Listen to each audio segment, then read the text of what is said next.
وفقا لآخر الأخبار في منطقة شينجيانغ ذاتية الحكم لقومية الإيغور تركستان الشرقية المحتلة من قبل الصين محافظة كوغا مقاطعة أكسو، ألقت الحكومة الصينية القبض على 19 شخصا من المسؤولين المحليين من الإيغور بتهمة تدمير الوئام الوطني وتقويض الوحدة الوطنية.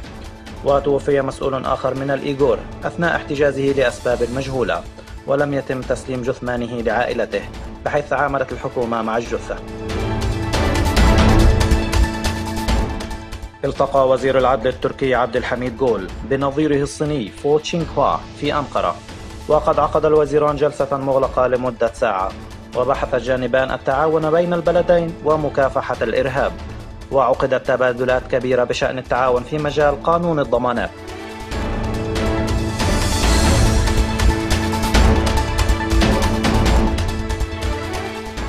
احتجزت الحكومة الصينية عينة سريعة التطور من فيروس إنفلونزا الطيور منذ أكثر من عام، ولم يتم تسليمها إلى الولايات المتحدة.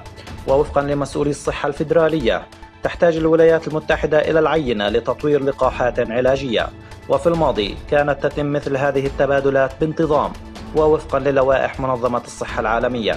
والآن مع تصاعد النزاعات التجارية بين الولايات المتحدة والصين يشعر بعض العلماء بالقلق من أن مثل هذه الإمدادات الطبية والمعلومات المهمة قد تبطئ وتعيق محاربة الفيروسات والأمراض المعدية.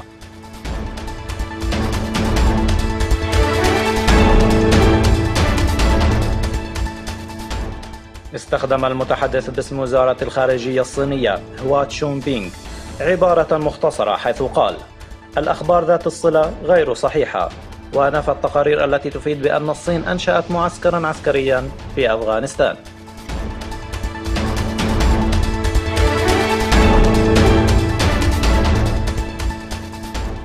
ذكرت شبكة ما وراء البحار في 30 من أغسطس منذ إعلان الولايات المتحدة انسحابها من الاتفاقية النووية الإيرانية واستئناف فرض العقوبات ضد إيران، أصبحت العلاقات بين الولايات المتحدة وإيران في توتر بشكل متزايد.